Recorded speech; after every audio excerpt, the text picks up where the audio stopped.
Welcome to this week's edition of Outdoors Online, a weekly webcast produced by the North Dakota Game and Fish Department. I'm your host, Tom Jensen. My guest this week is Jeb Williams. Jeb is, of course, the Wildlife Division Chief here at Game and Fish. Jeb, every year about this time we get together and we talk about the big three, as it were. This year it's going to be the big two. This year we're just going to be having an elk and a moose season. The bighorn sheep season we will not have a bighorn sheep season in 2015. Why?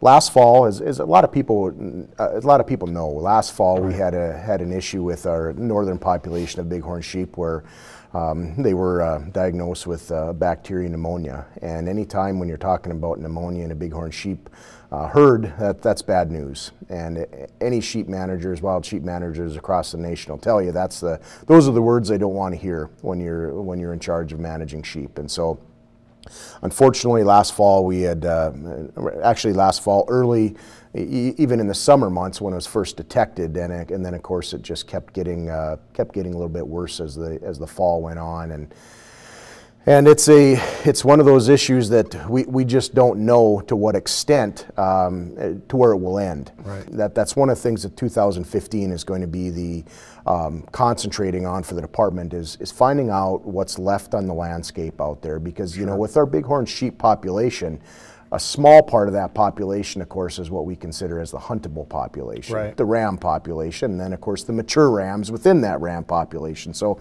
you're talking about a small percentage of the actual population that is involved with the huntable, and so. But we did lose, for people that don't know, a lot of sheep. We did. We knew that, of course, on some of our collared populations, we of course knew, you know, what we lost with the collared sheep. But then we also have had some other sheep in the state that in the northern part that were not all collared, and so then we don't know exactly what we lost with those. And so we know that at this point in time that you know, approximately, you know, at least 30, perhaps 40% of the population was lost last fall. And so now it's going to be a matter of you know, doing a lot of field work and finding out what's left and how we move forward. And it's going to take some time to, I guess, actually figure out how long this moratorium on sheep hunts is going to last. Exactly. That's going to be another big part of it, Tom, is that determining if again, like we talked about earlier, if that pneumonia outbreak still continues through the population this upcoming year as well, which of course is known to do. And then again, talking about the future with any type of pneumonia outbreak is that it really impacts the lamb recruitment for the next 10 years. Right. Even in some situations even longer. And so it's a long-term management issue that the department is going to have to deal with now in the northern Badlands, much like we had to deal with the southern Badlands population after the 1997 pneumonia outbreak. Let's move on to a brighter subject. We have moose and elk to discuss, of course. Applications are out. Let's talk about that. For the moose and the elk, Tom, since bighorn sheep are not included this year, it is for the moose and the elk are for residents only. Of course, we're seeing a lot of people apply online, which is, you know, very much encouraged, and every year we're seeing that increase a little bit more and more.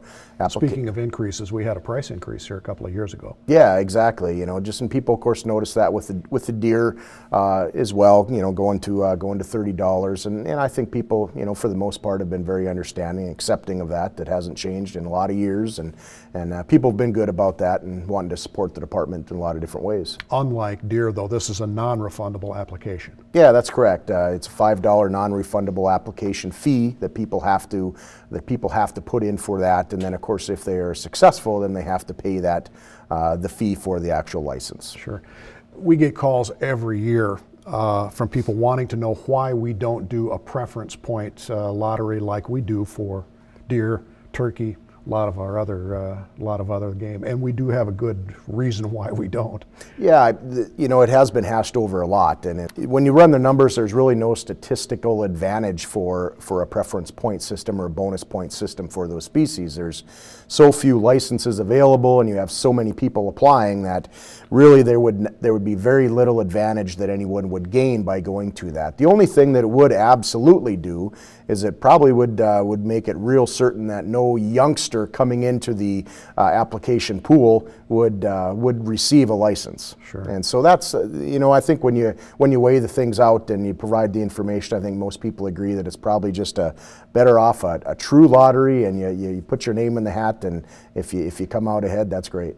More and more people every year are catching on to the fact that there is a way that you can increase your odds of being drawn for one of these once in a lifetime tags. Yeah, absolutely. For the people that want to hunt, either elk or moose in North Dakota, but maybe aren't as caught up in having that once in a lifetime bull license, there are some cow opportunities out there for both elk and moose now this year that people can significantly increase their odds of drawing a license in some of those units that offer cow licenses. And so people that want that experience to be able to hunt one of those big game species in North Dakota and have that chance, and if they're not worried about the antlers on top of their head, they have a much increased chance of applying for that cow license. Well, let's break it down and talk about each species individually, how the herd is doing and stuff. Let's start with moose. You bet. Moose, moose have kind of rewritten the book as far as where moose belong in North Dakota, as far as the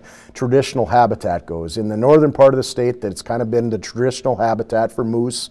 We have a couple of units up there that are still closed down because of the lack of moose populations, but we've also seen kind of the migration of moose to other parts of the state, more of a prairie moose population, specifically in the northwest part of the state. When you're talking about units M9 and M10, the numbers appear to be doing fairly well in those areas. We have some research going on that's showing that cow survival is very good and calf survival is very good, and we have a growing population of moose in those areas. And so we've added actually some additional moose licenses to those areas, and specifically some cow licenses in both M10 and M9. So last year we had 111 total moose licenses. This year we're going to have 131 moose licenses, and so that's a good thing. And it's the research that has gone along with that has really helped the department make some of those decisions in regards to moose survival in some of these real non-traditional moose habitat areas. Harvest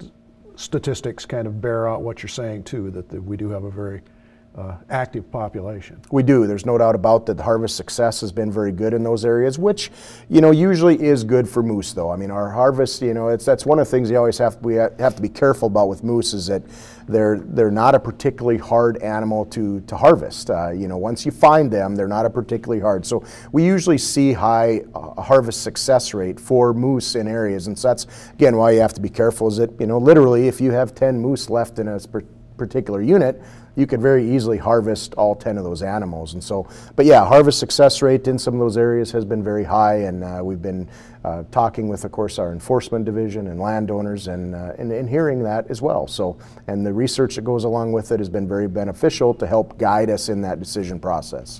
You mentioned that moose are not particularly hard to harvest after you find them.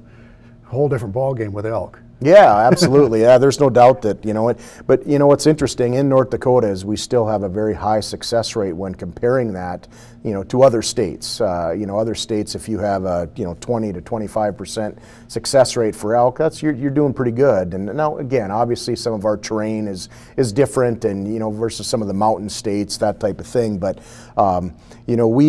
when we give out the once-in-a-lifetime licenses, and I think that's a good thing that you see those high harvest success rates. That means when you're giving somebody that once-in-a-lifetime opportunity, you're giving them a good chance at harvesting that animal. We never want to say that anybody's going to have a guarantee, but it's nice that they're going to have a nice opportunity if they work hard and do their homework to be able to have success at that. And the success rate for elk has shown that that is exactly the case. Elk populations are doing well now. How does that manifest itself in the number of licenses?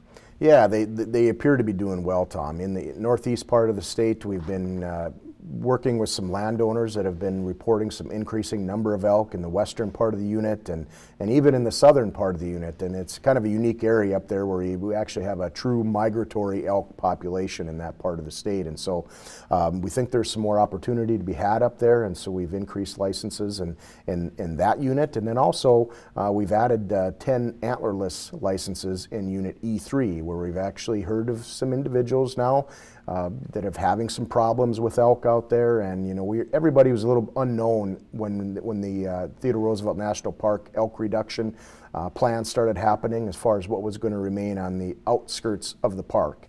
And so far, things appear to be doing well. We don't have as many elk out in that area, but for the people that draw a license, they still have a good opportunity of success. And so we're seeing that, and we're actually going to adding 10 cow licenses to the mix in 2015.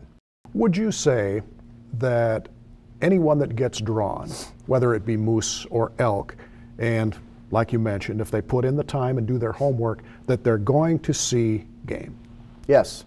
I would say that. I mean, again, it's hard for me to guarantee that, but it is. Well, you can't guarantee anything. If you know, for people that you know, that put in the time and do their homework, make some contacts, people will have an opportunity to be successful with harvesting an elk or a moose. All right, Jeb, thanks. Thank you, Tom. There are several ways you can apply for the Moose and Elk Lottery. You can log on to the Game and Fish website at gf.nd.gov and follow the links to the lottery application, fill it out, and pay the non-refundable fee by credit card, or you can fill out the paper application for one of these once-in-a-lifetime licenses, pay the fee by check, and mail it into the Game and Fish Department at 100 North Bismarck Expressway, Bismarck 58501. The deadline to apply for the lottery is Wednesday, March 25th. For Jeb Williams and the rest of the staff here at North Dakota Game and Fish, thanks for joining us for Outdoors Online. We'll see you again next week.